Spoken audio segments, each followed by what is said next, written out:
मी ज्या शहरामध्ये राहतो त्या शहरामध्ये एक मनोरुग्णालय आहे. एखादी व्यक्ती चुकून त्या हॉस्पिटलसमोर उभी असली आणि त्या व्यक्तीला त्याच्या मित्रांनी पाहिलं तर एक मोठी समस्या होते.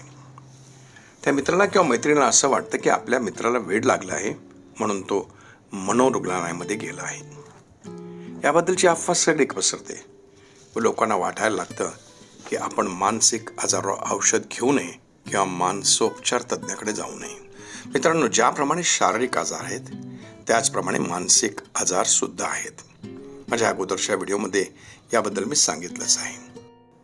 एकदा मी एका मानसिक रुग्णालयात गेलो होतो व त्या हॉस्पिटलच्या बाहेर एक बोर्ड लावलेला होता व मानसिक रुग्णाची लक्षणं काय आहेत याबद्दल त्या ठिकाणी लिहिलेलं होतं.